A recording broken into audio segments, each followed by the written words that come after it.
What is going on, everybody, and welcome back to the greatest combat sports and culture show in the entire universe, the Fight Podcast. This is episode 326 of the show, and today we're going to go ahead and touch on all things combat sports, a little bit of boxing, a little bit of MMA, and who else would I bring on here but my brother from another? We're talking about none other than the strength and conditioning coach extraordinaire, none other than my brother, my alpha brother, DB Derek Baker. DB, what it do, brother? Welcome to the show. What up, bro? How you doing, man? Good. Long time no speak, man. I've been pretty busy lately, man. Dude, well, first of all, not my best intro. I'm not going to stunt. Usually I have them all set up, so that was kind of shitty rolling off the tongue. But we have to tell everybody about all the dope shit. Not only, are you, the owner and founder of Pro Sports Fitness down there in Chicago. Honestly, the best strength and conditioning place in all of Illinois. Well, let's just go ahead and say all of Midwest. Fuck it. We just gonna be, say the best strength and conditioning. We'll take that one. But also you are the strength and conditioning coach to none other than the champion Jessica McCaskill as well as other combat sports athletes. So very unique perspective. Always great having you on the show. So thank you, my brother, for joining us once again, man. Again, we gotta do this more often. I know we do. I promise you I'll make more time for podcasts in general, but more for the fight, man. Let's but you've been busy and really quick before we even jump into it. I want you to at least touch on what you've been doing in Chicago, because not only have you been killing with the strength and conditioning, some of the stuff that you're doing with basketball and the culture of basketball in Chicago is fucking sick. Please touch on what you've been doing over there. Man, it's been about 10 years that I've been working on this, changing the culture of Chicago basketball. And I'm using a platform of strength and conditioning. But what's crazy is really opening up a lot of doors. Al McKinney just got signed back to the Bulls for a 10-day contract. We're super excited about that.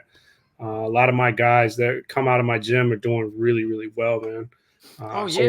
We're super excited. Just got picked up also, right? Yeah, he's with the Golden State? No. He's with the Mad Ants over in Indianapolis.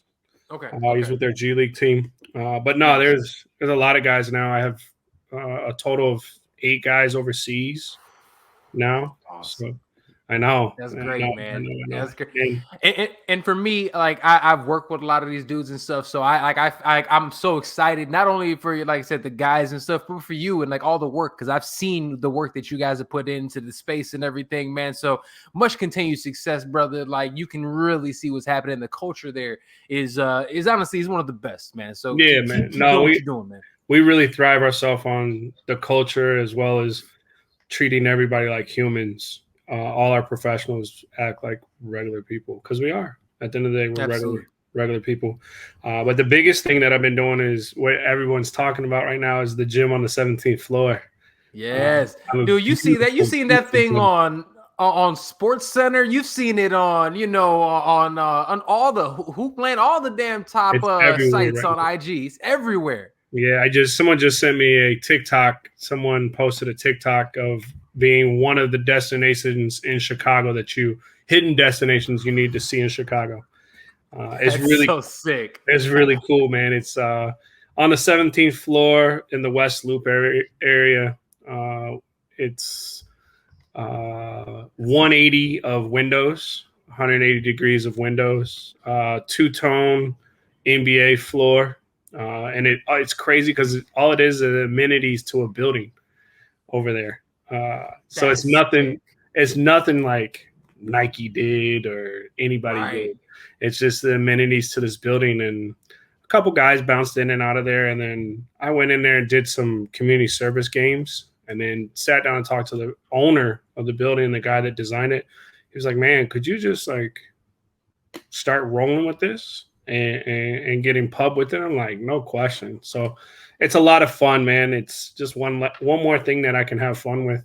My son absolutely loves it. He calls it the gym. The gym in the sky. We go into the gym in the sky. So that's sick. I do a community run called The Session. It's a hoop session 2 times a week. 2 times a month, and all it is a networking event, man. guys from the music industry, guys from all industries, doctors, lawyers, regular people who just come in there and whoop, just to try to build a better network. You know, they say what your net worth is your network, and I'm building a brand new one. I love it, man. That's so sick, man. And that is something that I think the city has needed for a while. And it's so dope to have that culture, that feeling back. Because we grew up with the pro-ams and stuff in Chicago, and it was the shit. And we used to body everybody. Yep. And it's been quiet for a while, man. It Not really quiet has. No more. My pro-am was crazy this year. We brought it back with Wilson and Dreamville. I got some cool things in store this year. I'm going to move the Pro-Am over to UIC, so it's closer to the city. Nice. Centrally located. Target jumped on a board. That's amazing. So we're gonna have some good runs, man. And this year this summer is going to be 4 weeks. So we kept it a tournament style still, so we don't get burned out. But we have 1 year under our belt, so that means it's just going to be even better than last year. Last year was nuts, though. Oh, dude, I know. Like I said, I haven't been back to. It's almost been 2 years since I've been back to the city. Me and Allie were just talking about that. Oh, dude, it's killing me. Like he's talking about your son, bro. I'm seeing pictures of him. I'm like, I can't believe I'm missing little man doing his thing. Like it's crazy. You gotta see my second one, man. He was born last week. Dude, congratulations, man. Thank you. Hendrix was born last week, last Tuesday. So, and he's bigger than his older brother. Like he was born bigger than his older brother. So it's gonna be fun here these next 18 to 20 years in the household.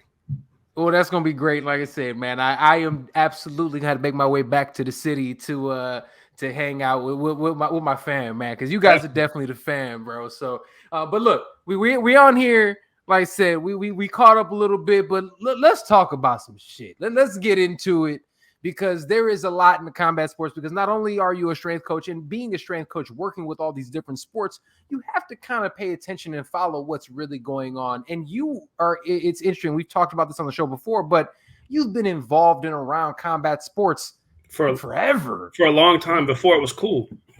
right, dude. You came up with the Robbie Lawlers of the world, the Jens Pulvers of the world, those guys, like the OGs. Tim Sylvia, Robbie Lawler, all those guys is the era of me becoming a strength coach. Those guys were being the era of real fighters. It was cool. As I just saw Jens Pulver's book.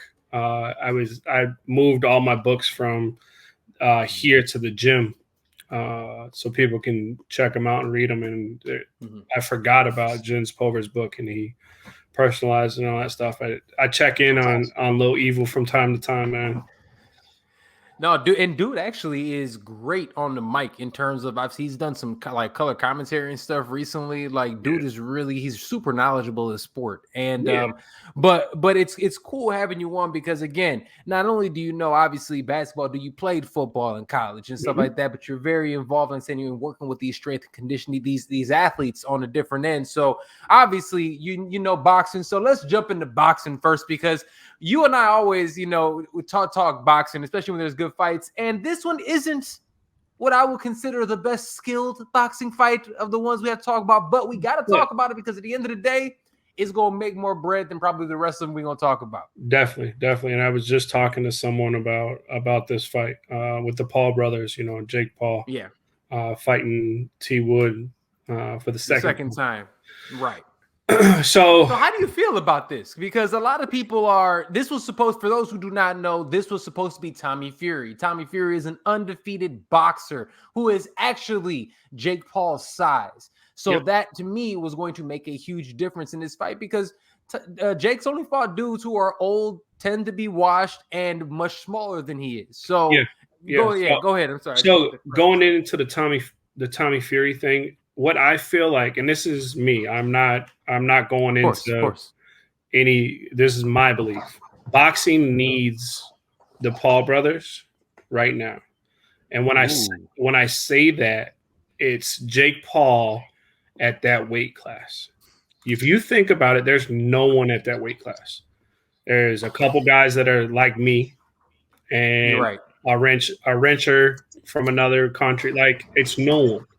So it's why not build him into a character that has a huge following and he has some skill. Like he's not a bum. He does. He's not a bum by any means. And I'm glad you said that. I feel like it's kind of fishy with the Tyson Fury back out thing because I feel like if that happens and Tyson Fury's little brother beats on him, it puts it into this whole situation for boxing. It does. Yeah. It absolutely does. And you put Fury in that situation because he is a big character overseas. He did a reality show, some other stuff, singing, some weird stuff. And they could still run with it, but if you think about it, boxing in America is struggling. Yes, it is. And boxing in the UK is the shit. It might be their number one sport. It is. That and soccer. So in time, I feel like that's going to happen, but it's going to be a title fight. Ooh. Because honestly, there's no one at that weight at all. Like, well, and there's a reason why Canelo, to kind of bolster your point, Canelo's moving up to that same weight class essentially to just scoop up a belt just for shits and giggles. He's literally skipping over Artur Beterbiev, who's fighting this weekend. You know what I'm saying? So he's like, well, you guys can keep light heavyweight. I'm just gonna go ahead and go over here to cruiserweight because that's a whole lot less work. Yep. And he's gonna give the Princess Zamunda some work. I'm telling you, he really is. Yeah, and that's the way I look at it. Like, I can see that. And that's my thought process behind it. But there's a lot of money with Jake Paul. And both Paul brothers, like I just saw Kendall Gill come out and say he wanted to box him. And like, I wouldn't mind seeing that, honestly. Kendall Gill has a boxing background. I think he's better than a lot of these other guys that Jake Paul has been fighting. Well, let me ask you this. Unfortunately, do you think he'll be able to get a fight like that just because at the end of the day, you can kind of see what Jake is doing?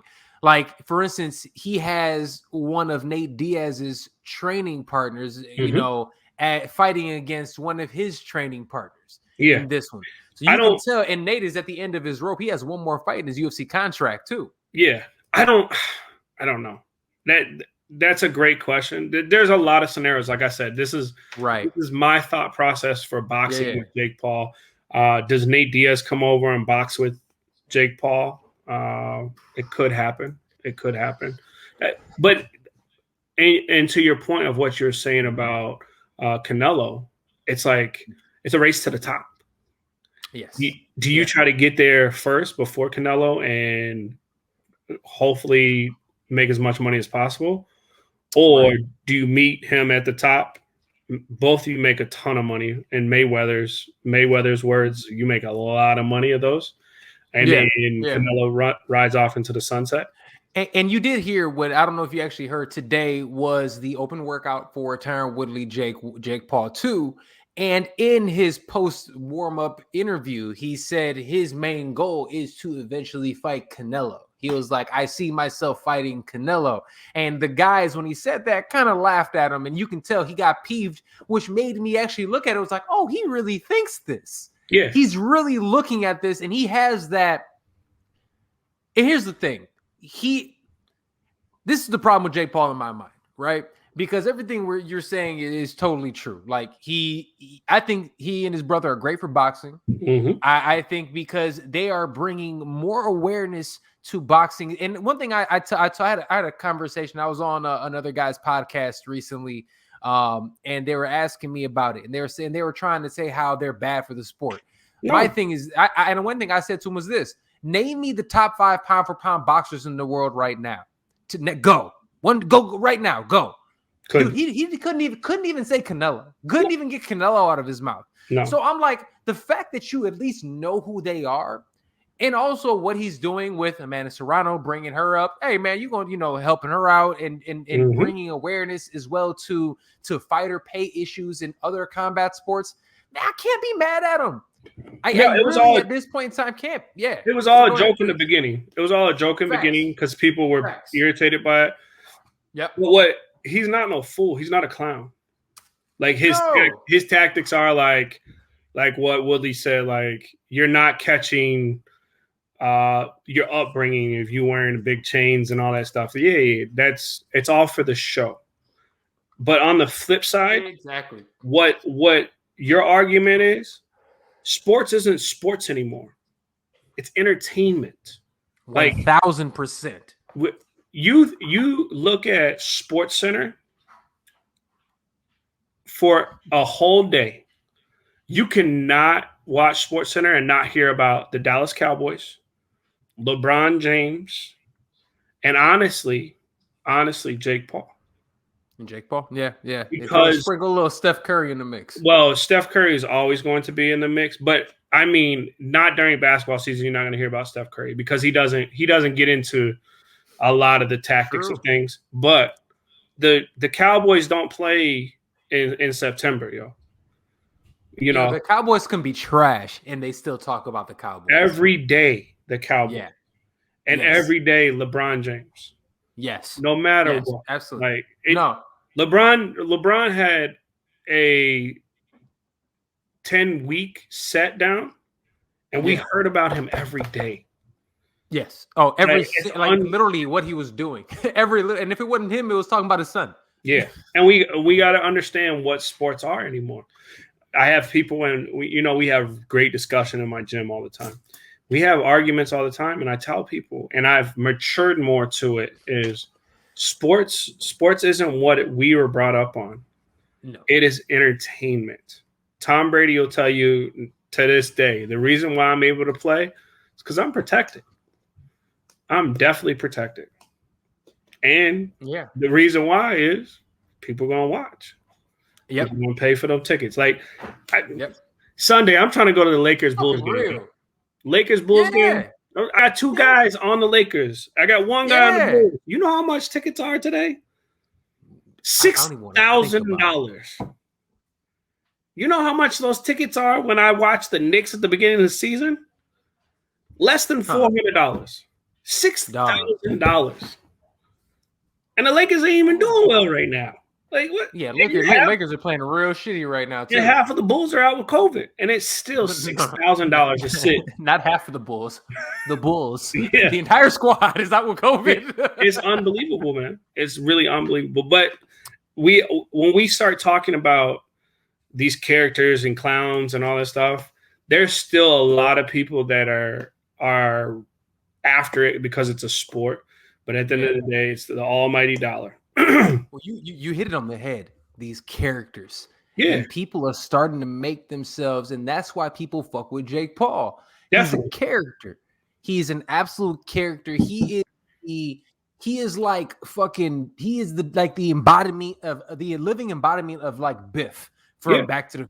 He is that type of dude, right? Yep. He's the bro's bro. He is the troll's troll. Yep. And they love him for it because of the entertainment that he brings to it. If he was just out here ho-humming it up, just saying, hey, I'm gonna go out here and best luck to the next guy, would nobody give a fuck. Facts. And it's really one of the worst things. It's one of the things that I like. It drives me crazy. For instance, with we got the champion in UFC, Charles Oliveira, who just beat Dustin Poirier, should be, in my opinion, now one of the biggest names in the sport. But people get pissy because this man don't know how to speak English. And they're like, oh, well, since he won't speak English, but I don't really want to care about him. It's an international sport. He's an international monster, and he sure as fuck had Poirier drop that 20 G's at the end of the fight to better whatever program he wanted. And he's doing what he needs to do for his country, yo. And that's where exactly. And that's why Dustin Poirier had no issues with saying, oh, yeah, I'll do it. Because we don't do enough of it here. Like, to watch those two sit back and talk as soon as the fight was done. It was a beautiful thing to watch. And him ask him for $20K, and Dustin Poirier didn't blink at it. Yeah. Come on, man. For one, I give it to O for coming out saying, yo, you going to pay this money. After he ain't no fool. He might not speak English, but he ain't no fool because he put it right on camera like, yo, money? Like, yo, we didn't talk about this before. We talked about this after I whooped your ass. I need that 20K, my boy. But then also, Man. like Dustin Poirier, he's a character. He's a great character, though. Absolutely. He's a class act human being. Honestly, he should be the All-American boy. Action hero. There it is. He's an action hero. That's exactly who Dustin Poirier. Lafayette, Louisiana. Yep. He is literally a hillbilly. Loves his wife. Like, dude, loves his wife. If you ever watch Yellowstone, he belongs on Yellowstone. I know exactly what you're talking about. Yep. Yes, he absolutely does. He's that dude. He's All-American.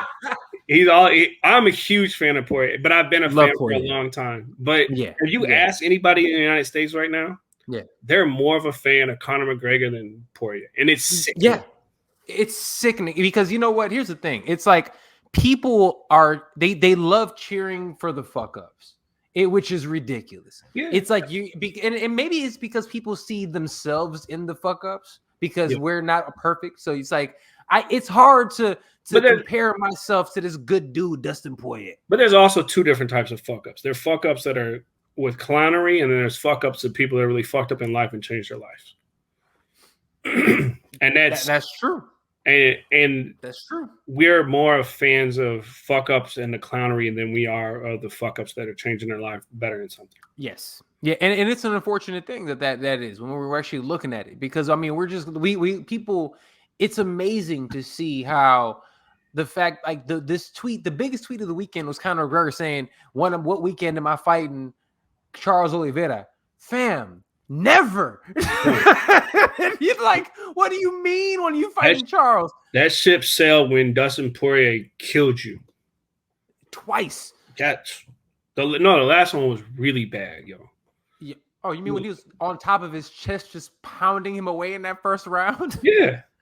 I don't want to hear it. And we text back and forth during that fight. Like, I don't want to hear from Conor McGregor right now.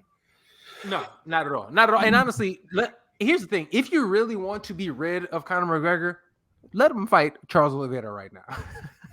let him go out there and fight. But he got 2 minutes. Dana White and UFC won't do that.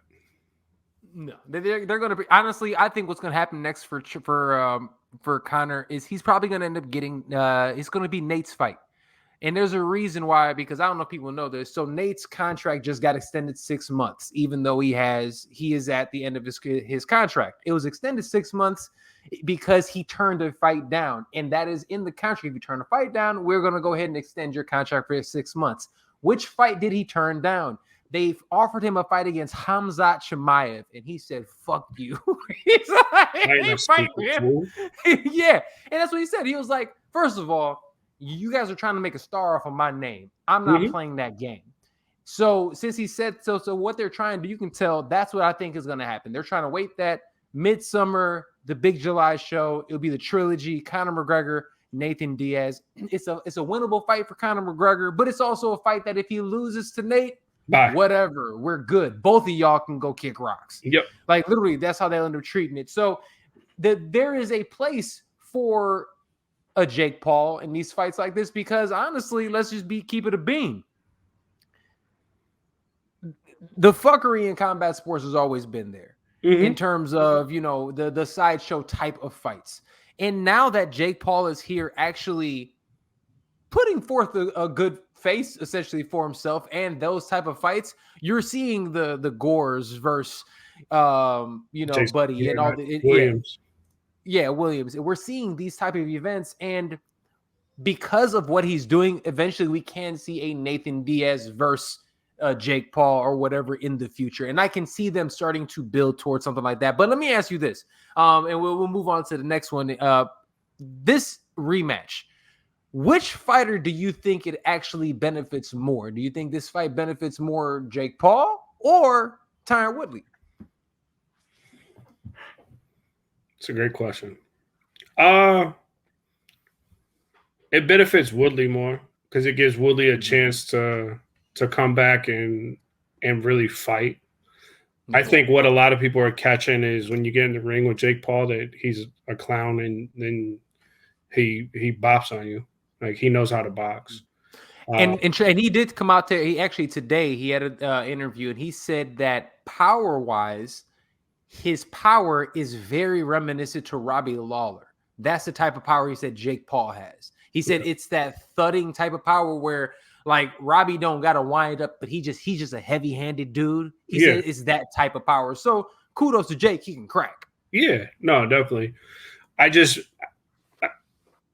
When this fight first happened, the first one, I wasn't a fan of it because of, and I always say this, boxing angles and wrestling angles are two different worlds. Totally different. Now, if you catch a wrestler out in the street, you're going to get your ass drugged.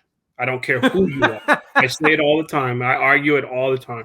I don't care if you are the best boxer to step in a ring, and if you run into a wrestler with a cauliflower ear and knows angles, because a boxing angle is standing up and down. Wrestling angle is a hand on the floor, and I'm going to grab anything and make a clown of you. I always say that. But now when you go to boxing in a boxing ring and a wrestler comes to a boxing ring, it's way different. The octagon's way different too. To go octagon into the boxing, we saw it. We saw it with Conor McGregor. You see it all the time. Like it doesn't. Boxers have boxing rings, and that's what they are. The distance in the footwork is so different, and people don't understand how different that just worrying about kicking range, worrying about grappling, and all those different things. People don't understand how. And I always thought that Woodley. I thought he should have done better, and if he just let his hands go, I think he would have, and I think a lot of us agree with that. But at the end of the day, when did Woodley ever have hands? Thank you, and I literally took it out of my mouth. I mean, literally, that's the problem with him over the last few years is that he doesn't let his hands go anyways. No, they don't. So if he doesn't let his so if he doesn't let his hands go, how is he going to win this fight? Because it is such a winnable fight, and Jake Paul has so many holes in his game. And one thing that you actually paid attention to is the last fight with Woodley. And if Woodley's team has been able to identify and capitalize this, they'll be able to. Jake Paul can't do shit going to his left. No, he can't. So you can literally take away an entire half of the ring, and you can literally just wind him, because if you start pushing him to his left, he literally doesn't know where to go, and he just starts backing up. It's really wild when you see it. And the fact is, Tyron Woodley now with his team, they should be able to exploit that. So I'm curious. You also go ahead. He also has to be big enough to do that. And there it is too, because we forget Jake Paul a big boy. He walk around 210, 212, something like that. He and Woodley, even though he does walk around like 205 or something himself, that's like a 6 height differential. Yeah, Woodley's a short dude. Yeah, definitely. No, I'm not a huge fan of it. I was a huge fan of Fury fighting him. Yes, and then, me too. I wanted that fight. And then when I saw that he backed out, I called shenanigans. Like it's just. Well, they said it was interesting because if a fighter says they break their ribs, I'm going to give them the benefit of the doubt because that sucks. Yeah. Right. And then they did show the worst strength conditioning ever with Tyson just hammering his ribs with the biggest med ball that you can possibly find. I'm like, well, that's how you probably did it.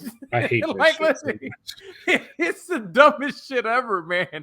Like, the old school combat sports strength conditioning is the most meathead shit ever. It's ridiculous. It's unbelievable, man. It's so crazy because it's two of really bad things. It's either it doesn't exist or it's a bunch of dumb fuckery. They think it's Rocky. Man. They go out there. Oh, and really quick, I had to say this too, because we're talking about actually dealing with wrestlers and people not understanding how like a good wrestler is. People who do not know. Me, I am a striker. I can grapple some. I am meant to be on my feet throwing these hands and feet and elbows and knees. I'm dicking around with DB at the gym, before. Bro, I can grapple, but when a big wrestler gets their paws on you, let me just tell you this: it's not much you can do. It's not fun. We had a huge argument. Just grabbed me and just came down on me. Yeah, it like I tell people all the time: boxers can't box when they're on their back. At all. Did you hear Tank Davis? And this is perfect transition for the next thing we're going to talk about. But Tank Davis even said he'd fight MMA, and he says, those dudes couldn't take me down if they tried to. I'll just, and I'm like, fam, you'd get just destroyed. Like, you think anybody, they're just going to go straight singlets on. First of all, a boxer is going to have a hell of a time with a kickboxer. Let's just throw that out there. Most definitely. Those angles are way different. Way different. And the thing about the kickboxer is that he can go way far out and then come way back in a hurry. And you have no clue what's happening. So, but let's talk about this, though, because speaking of magicians and wizards, when it comes to striking, dude, Lomachenko this weekend went out there and just did the damn thing against Richard Comey. And for those who do not know, Richard Comey is not a scrub. Not a bum. Let's get that out the way. Let's just get out the way. Not a bum. Because Richard Comey is the man. Because the video, like when I sent you the video of like him telling him that when Loma was telling the corner to stop it, people are like, God. "Oh, you know, he's not a bum, whatever. Or he's a bum. I'm like, yo, listen, Comey is not a bum, and he can crack. He's about that life. He has it. And what was happening to him in the 4th through 7th rounds was not. I felt bad for the young man. He couldn't do anything, and it was crazy because they were talking about it during the whole time. Like, Comey has to continue to box. Well, when the 5th, 6th, and 7th round come around, there was no such thing as boxing because he was swinging at 2 moves behind Loma, and it was kind of. I was excited because I'm a Loma fan. Of course, hell yeah. But I felt real bad for that young man because his corner couldn't do anything for him. No one could do anything for him. No. And the thing is crazy because a lot of people love giving Comey a little bit of slack or little shit because of what happened with Teofimo as well as what happened with Loma. The Teofimo fight, you got caught. That happens. You got caught against a guy who can crack. This fight was interesting because it was just a one-sided domination. It was. And it makes me think of this point, and I want to get your thoughts on this. Loma was dealing with a lot of injury issues for a few years. A lot of shoulder issues. He had a lot of hand issues and shoulder issues. He looked healthy. His last 2 fights, he looked healthy. Do you think that was one of the bigger issues against Teofimo Lopez was the health? Do you think we're finally seeing a healthy Loma? Yeah, no, a healthy Loma that we haven't seen in 6 years, I think.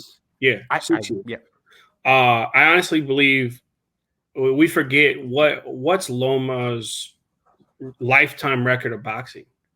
He has some time under him. He definitely has a lot of time under him. He has over 300 amateur fights for those who are wondering. That plays a toll on you. Like, he's seen so much. I think a lot of it, he honestly was hurt when he fought Lopez. I also think he didn't take him serious because it's hard to take Lopez serious because his dad is ran. Man, it's funny. I don't know if you remember it. Remember, like 2-3 years ago, I sent you a ESPN thing where his dad was just running off at the mouth. Yes. And I was like, "Yo, who is this clown?" And you're like, "Yo, he's gonna be solid boxer." And it was, the whole ESPN thing was about his dad, about how his dad runs his mouth, and he felt uncomfortable at times, but he has to back up for what his dad has done, So he is a very good boxer. He definitely is. He can crack. He's really smart in the ring. I just think Loma kind of took him. He took him for granted. I agree. Yes. I feel like Loma is still the best person in that weight division for sure. Let's do this then. And I'm glad you kind of brought that up because the lightweights are the shit right now. And not are the lightweights just it's holding boxing up right now. Oof. Well, this is I'm glad let's talk about it then because 135 is not only great in boxing, it's also amazing in MMA right now. Like 135 across the board is incredible right now.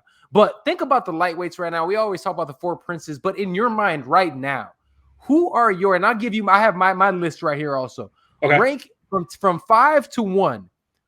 Who are your best current boxing lightweights? So Five. starting off five going down. So 5 right now. Teofimo. Okay. Okay. 4. I would say Garcia.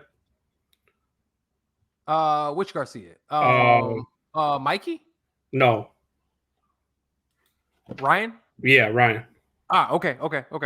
4 I would say Ryan Garcia. 3 Tank. Okay. Two Devin Haney. Mm. And 1 Loma. Big Loma energy.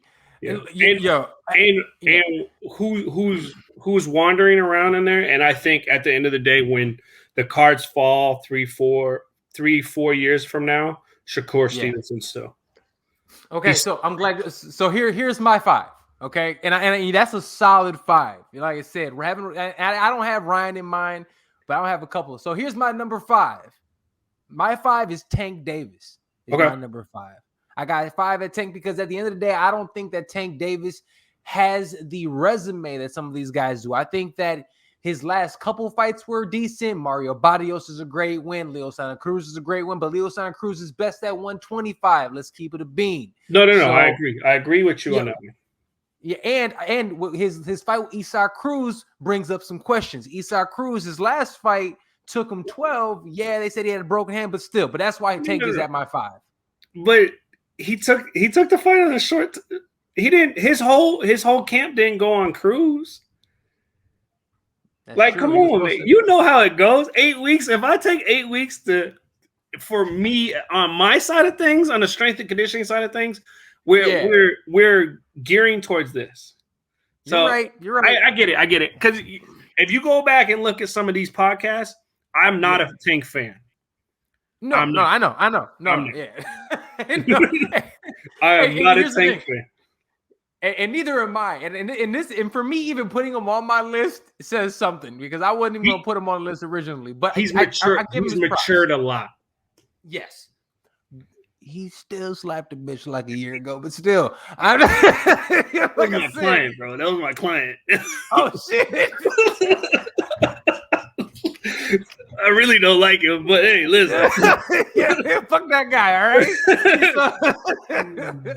So you know what? Damn that. We'll take him off the list. We'll figure somebody else out. But check it out. But okay, so number 4. The number 4 on my list, I got the unified champion, George Kambosos. I got Kambosos as my number 4 right now. You got the belts. You beat the guy who had the belts. It's a hot seat right now. That seat's hot. It is. It is a hot seat right now. But you did your job. I gotta give you your props. And again, he beat who's in front of him. I think Tio took him lightly, obviously, because he didn't sign a rematch clause. But I think he just ran into a buzzsaw. Like, hey, and here's the thing I'll say about Tio in this one. Look, it seems like Tio had some real family problems. I think, obviously he and his lady are estranged now. And he was able to see problems every day with his fucking father, bro. Dude, and that's what I was gonna get at. His pops is a huge problem, in my opinion. I think that if you listen to the advice that he's giving in his corner, the best I could say it was asinine at best. It was terrible. Dads and moms should not, boyfriends should be in your corner. You're doing a job. You're like, no, don't have your parents in the corner. Your parent. And now there's a couple outliers. Yeah. Huh? Well, there's a couple outliers. Obviously, like Sean Porter's pops, outlier. That's very rare. Very, very rare situations and circumstances. Even Danny Garcia's pops, who is his main trainer, but he still ain't But listen, Danny Garcia's dad raised how many boxers in this world? I get it what's going on, but this can't be your first rodeo as your son. Because at the end of the day, when your son's face is getting the hammers and you throw the flag in, that tells you like your heart is behind it. Yeah. Well, this man wasn't even. He just kept on telling him that he was winning. He thought he won 10-2. Yeah. Yeah. All right. Well, sorry. Here, moving from that, but that's why. And I'll be honest. So that's my number 4. My number 4 is George Kambosos. Respect. My number 3 is Shakur Stevenson. Still too young. I got Shakur as my dude. After what he did to Jamal Herring, I have to put him on that list. I'm with you.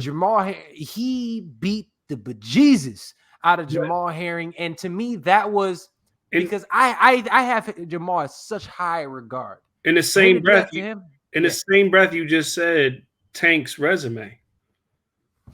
You know, I think the Herring win weighs more than Tank's wins. Because those guys he's a current, like he had multiple belts at the time. I agree. In that weight class. Okay. Well, you know, his fights with Frampton, you know, are legendary. Like it's just a higher level. You know what I'm saying? And when I'm looking at it, I'm going on. This is the eye test. I've been telling people all the time. I'm going on, and in terms of the eye test too. Shakur is right there. He's my number 3. Yeah, he has a lot of maturing to do still. He does, because he's another one who. But you know what I love about Shakur too? I love the people that he has around him. Yeah, Bud, Jay Prince. You know what I'm saying? Like Andre Ward, like these guys who he has around him.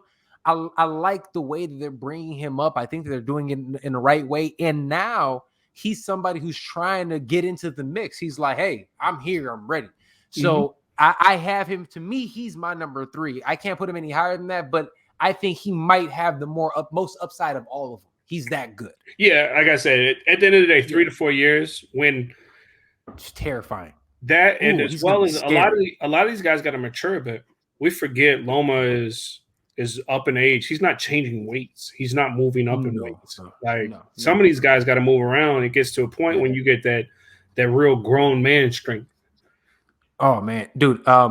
Speaking of that, have you watched Jaron Boots Ennis fight? No.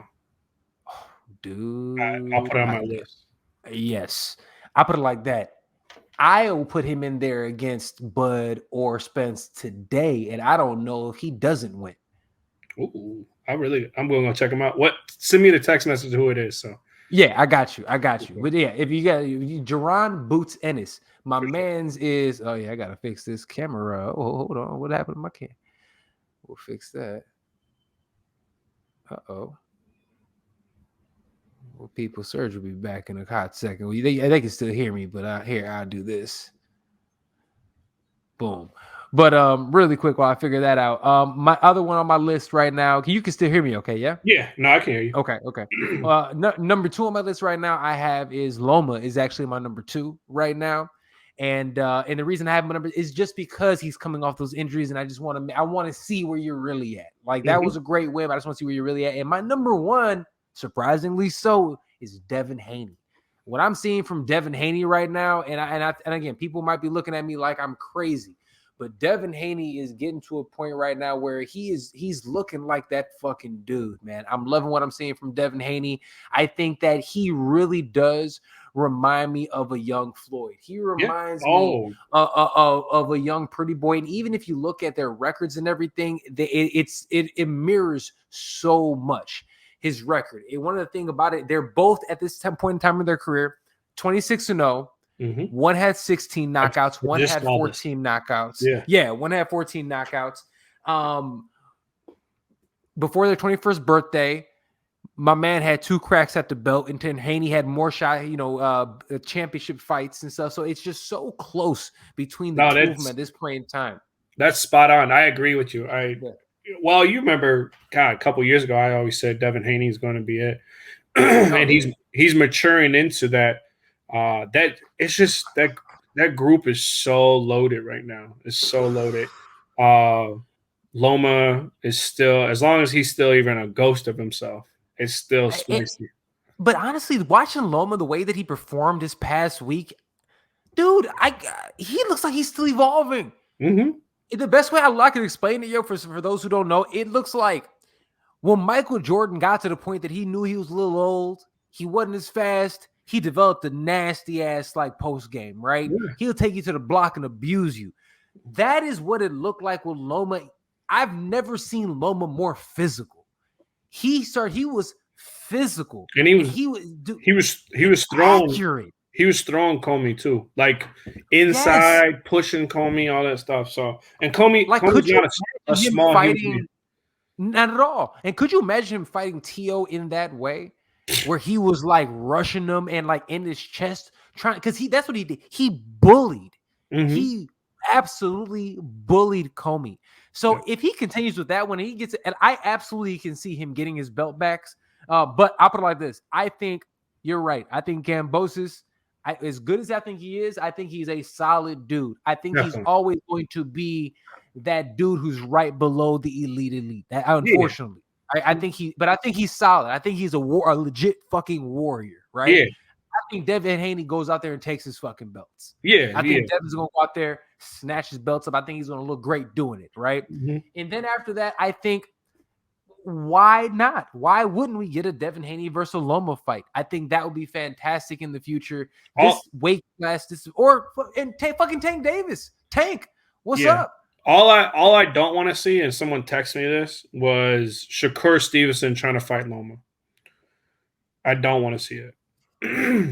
Man, well, so here's the thing. So Shakur's calling him out. Yeah, been calling him out recently, and but I don't know if it's necessary. That doesn't do anything for Loma. It doesn't. It doesn't. It does everything for Shakur. Shakur is trying to get that same rub that Teofimo got. He's trying to, what Shakur needs to. I think Shakur needs to do is holler at Teo, catch him on some sneaky, or really get in there with a bull and go after Tank Davis. He's been calling him out. He's been calling Tank out also. That is a fight that I would absolutely want to see. Yes. I think it would be good. I think it would be good for Tank with Mayweather and those guys to really test to see what type of boxer he is. I won't say Shakur can't knock Tank out, but you won't have a big issue with Tank getting knocked out physically. It's just the boxing part of things. It's a good gauge, I think. Yeah, I think it's a great gauge. But I don't know. Shakur, I don't think they'll do it. No, hell no.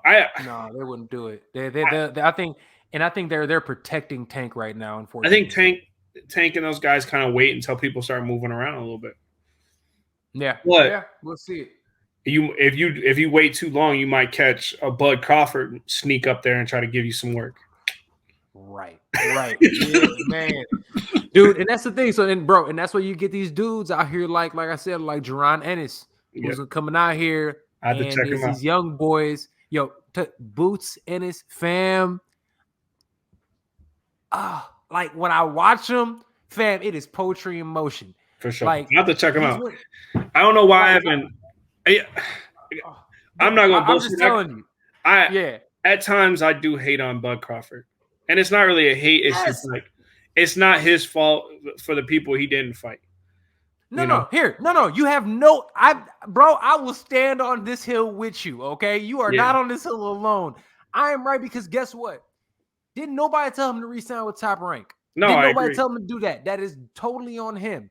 He's making it seem like people are afraid to fight him and stuff. No one's afraid to fight him. You were the one that made the choice to go over there where you knew they weren't getting deals done. That and you won't fight outside of Nebraska, bro. Like exactly. And here's the thing too: if you're fighting Errol Spence, I'm sorry, and everybody listening right now, you guys can go crazy. And again, everybody who's listening live and all this, on all our platforms, thank you so much for listening. Make sure you guys subscribe.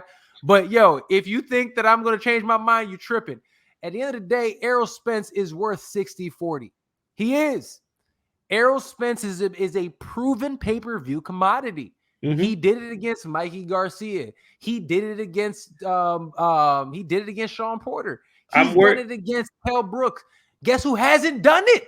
I agree. And I also worry about Errol Spence because of the accident, man. Like his face, like it's not old Errol Spence. Well, I'll put it like this. I think he's fine because him going in there right after that accident and fighting Danny Garcia, who we all know that no-look hook, Danny can crack. Mm-hmm. And he made Danny look pedestrian. When I saw that, I was like, okay, but he's still there. I'm still worried, man. Like I'm worried about aesthetics.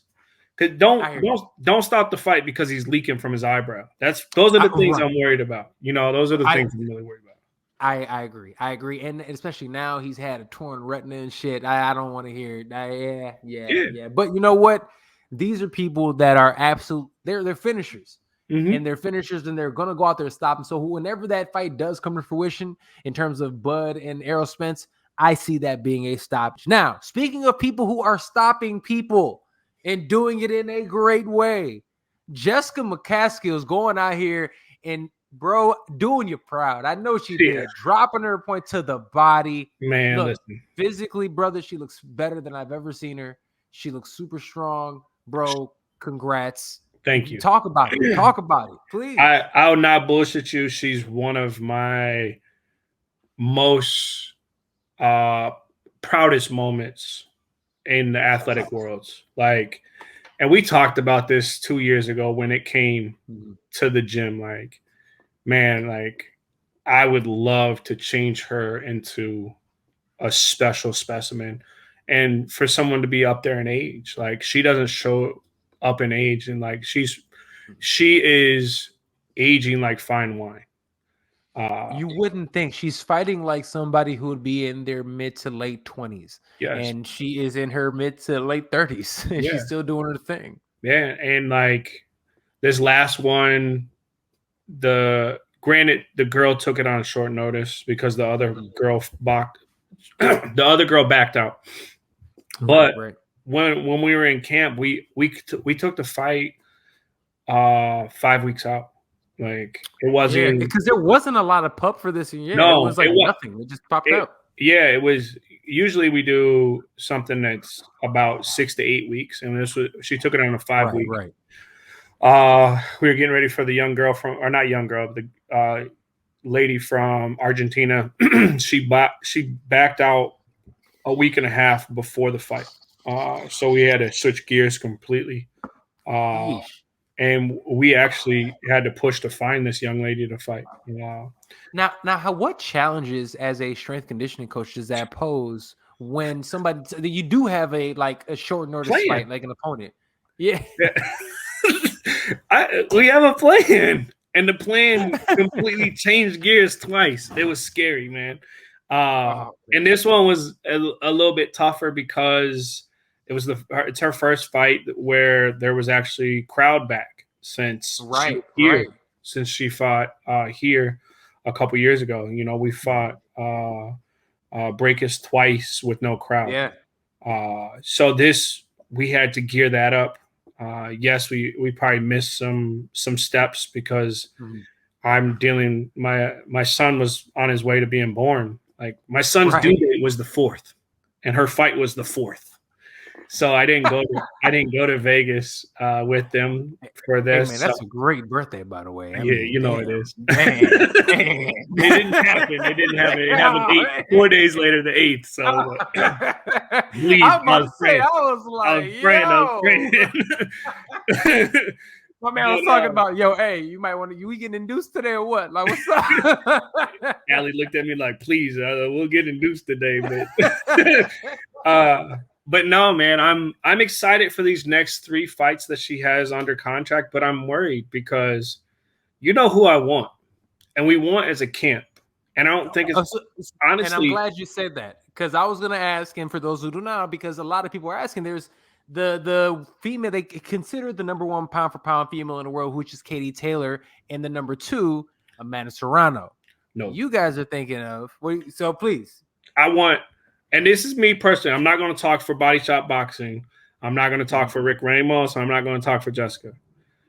My ultimate goal is to get back in the ring with Katie Taylor. The first, if you guys go back, if you guys don't get a chance to go see it, go back and watch it. And then tell me she's not a different boxer from then to what she is now. And hats off. Katie Taylor is that. She's legitimate. She's definitely that. I'm not going to disrespect Katie by any means, but I want that because Jessica, what she's done in these last 2 years to change her body, her strength, and being more of an athlete, and mark my word on it, being more of an athlete because they said she's not athletic enough to fuck with her. Yeah. And if you really think about it, like you said, if you look at the old fights, that is what you would think. Yes. But like you said, after 2 years of working with you, it just has changed, and you're starting to see it because honestly, and again, for those who haven't watched her, she wasn't dropping women to the body like that. She wasn't doing that a couple years ago. I'm telling you, if you ever see the Jet Li movie of where he has a collar on, and he takes the collar off, and you can't bring that motherfucker back. Right. That is Jessica McCaskill. I promise you. So out of the two, you prefer Katie Taylor over Amanda Serrano. Who do you think is better between the two of them? Because it is two different styles, totally different styles in terms of Serrano. I respect Serrano because she is Amanda Serrano. But Katie Taylor is just so much more of an athlete and what she does. That one I want. Amanda Serrano, that would be cool and everything, but I want to run it back from, because she was just, she might not even have boxing shorts then when she fought her, man. And it went the distance. It looks like it was in a barn when you watch it on video. Yo, it probably was. Out in Ireland. When I watched it, I'm like, what the hell is this? And Rick has matured so much since then. Just in these 2 years with me being around Rick, he's matured so much as a coach. It's unbelievable because they got a dog over there, and people will not talk about it. But Summer Lynn is a juggernaut dog. She's a different pit bull, bro, and she hits like a man. So, he has, after Jessica, got some animals over there. So what's going on in terms of Chicago's female combat sports right now are just fucking kicking ass. I mean, not only do you have Jessica McCaskill, belt holder, we got in the women's MMA, the biggest upset of upsets. Man. Juliana Pena goes out there and snatches the belt from Amanda Nunes, broke Amanda Nunes. Yeah. And it was so funny because me and you were texting back and forth about it. Oh, hold on, wait, hold on, what just happened? After the first round, I thought it was done. I was like, man, what I thought it was. I almost didn't even pay attention. Second round, what am I watching? Yeah, no. And what they're doing over there with their camp is unbelievable, man. That's actually who I'm targeting now as a gym to maybe work with them. I don't know if they have a strength and conditioning program over there or not, but I would be lucky to have you. I would love to work with them. I'm back with an MMA guy that just finished his 5th amateur fight, and I haven't been around it for so long, so I was geeked on Sunday. I had Baby Bull over there. He's an amateur, and we're gonna get him to fight at 185. He's a guy. He's a monster. That's what he is. That's it. Man, quick story. The kid called me and was like, "Hey, I just took this fight 4 weeks out, or no, 5 weeks out." I said, "All right, cool. No problem." And he's been around the gym working out basic stuff and really haven't dug into him. I'm like, "Yeah, what are you gonna take the fight at?" He was like, "Man, I'm thinking 196. I'm like, 196? Jesus. Bro, you walk around at 225, 230 in 5 weeks, bro. 5 weeks. I got this kid down to 196. Sheesh. In oh my God, like 25 pounds? And he was healthy. He was healthy. I'm super proud of him. The kid, he's a kid. He comes into the gym. He has to work out at 10 a.m. with my regular classes. Right. And I just promised him that, hey, listen, if you're really serious about this, I'll go on this ride with you, but you got to take the steps. And he came in 10 a.m., workout in class, but I built a program just for him to do. Right. Didn't say a word. I have professional basketball players in right now. They're encouraging him. We bought up 2 tables at this kid's fight in Cicero Stadium of all my professional basketball players. They're in there. Awesome. And all these basketball players have never been to a combat fight. Yeah. I see nothing. They've been in, and we're in Cicero Stadium with 2 tables ringside, and they're like, "Yo, this is unbelievable." I It's said, "Now different. this is why you know why Baby Bull acts the way he does when he walks in the gym, yo." So they got T-shirts made. They were screaming "Baby Bull," and What's up? the kid's good, man. The kid's really good. Good. Your kid got promised too. Yeah, man. He's over Nice. there at what's it called? Midwest something. Yeah. Dude, I trained there before. Yeah, Midwest Training Center, actually. Yeah, Midwest Training Center. Yep. That's where all of them used to train. That's where I met Clay Guida and them when they used to train out of there. So Back he in the day. introduced me to Shorty. Shorty's his best friend.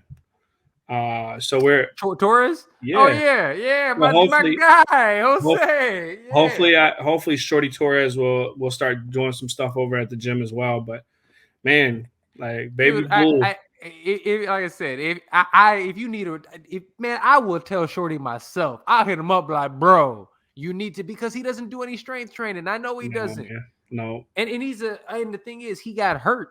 He was supposed to fight in Russia a couple weeks ago, and he got injured. He got injured in Dagestan. He was out there when it happened. Oh man, I wanted to see him fight, but good dude. Love Shorty Torres, man. But if he's training with those guys and stuff, that's awesome. And so you're around it, you love it, man. There's some great dude, but dude, Chicago combat sports all around really is coming up, man. What is the energy like in the city for combat sports in the last couple of years? Does it seem like people are really starting to take on to the sport? Definitely starting to take on, especially with Pena doing what she was doing. I still don't think people understand she's actually from here. And I also feel like people don't understand Jessica McCaskill is from here, and she was walking downtown with the rest of people going to a 9 to 5. Like, Chicago will always have so much love for the Bulls, the Cubs, the White Sox, the Blackhawks, and obviously the Bears. So you're always going to battle that, and you'll never be on that same page. But there is a following here in the city of Chicago for combat sports, because there's a lot of people that are not from this country that still have a lot of love for combat sports, and still people that the Eastern European, Chicago Eastern European community is huge, and they love combat sports. All the Polish, descent people over there, and the Russians and stuff, they love combat sports, and they're all into it. As well as you have the Mexican descent with boxing. Yep. Exactly. And then think about, the gang of Puerto Ricans over there too. So everybody who's in Chicago, like, there's a culture of fighting in Chicago, which is finally great to see it kind of moving up. And we're seeing it. Like I said, we have a couple of things before we get out of here, man. Like I said, brother, as always, dude, I appreciate you jumping on, man. This is always fun, man. Like I said, definitely got to do it more often. Like I said, I feel like over the last couple of years with COVID and shit, everybody's been trying to figure it out. Now that everything's starting to kind of calm itself a little bit, we'll get stuff rocking. Yeah, a little normalcy. A little normalcy. We'll see, man. But hopefully too, now that the goal is for this upcoming years, especially for the big events, I'll be your boy, be in the building. So there's a couple of things in Chicago. I'm definitely coming back to the crib for those. So for sure. We'll see what happens there, man. But let me ask you this: speaking of big events and biggest, like, we're talking about that fight with Amanda Nunes taking that L, and honestly, I'm gonna tell you, she shit the bed.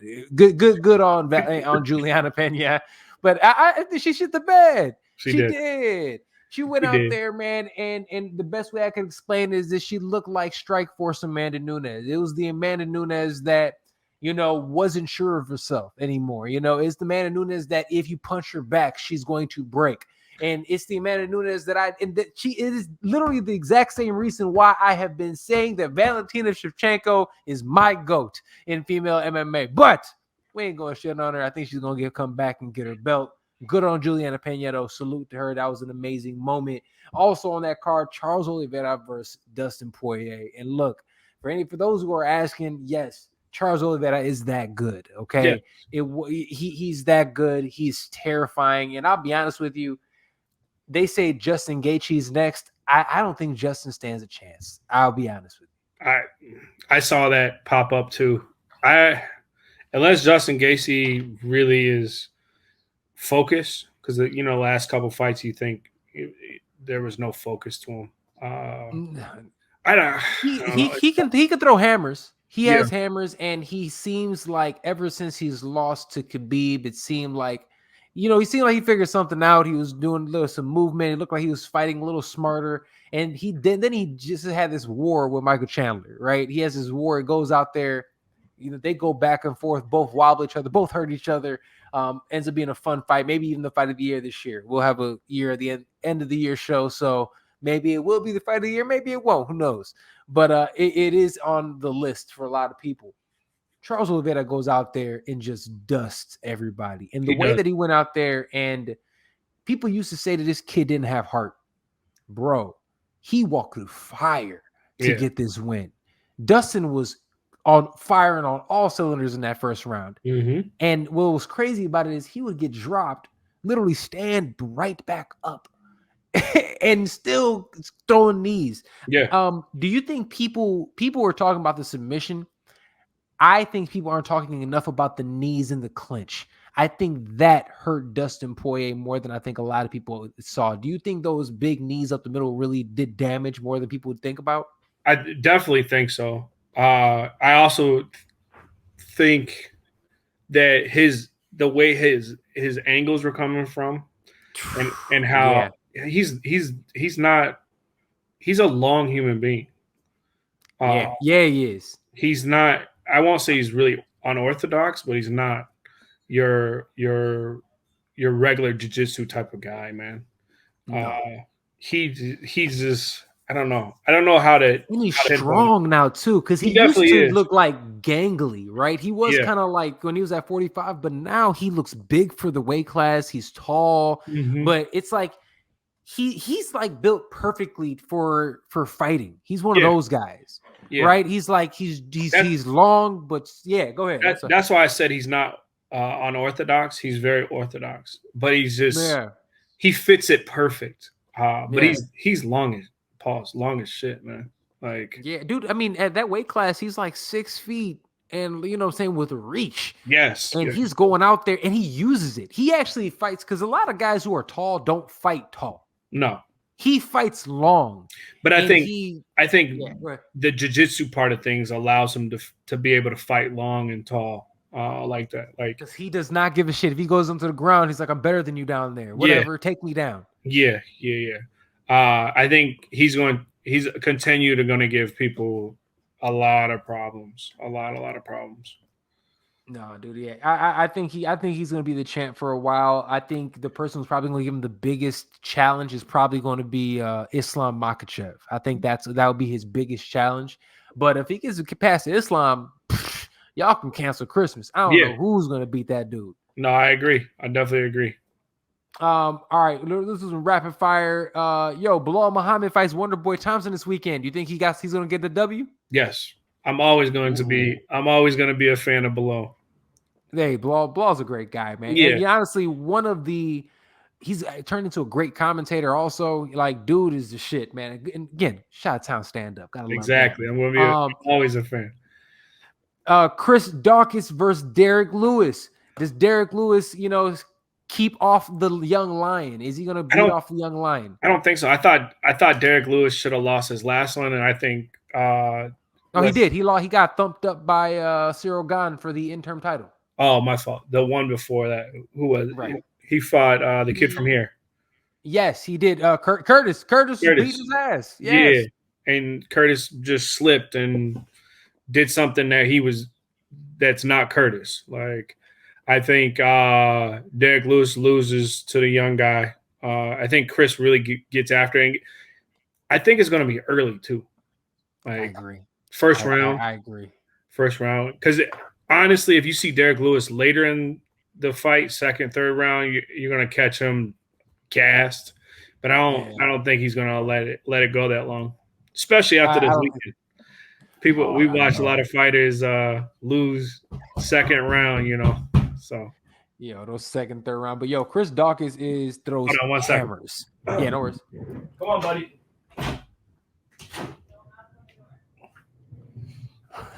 Guy, come on. So Dawkins throws hammers. I think that's another one. And last but not least, any thoughts on Eagle Fighting Championships? That is Khabib Nurmagomedov's fighting.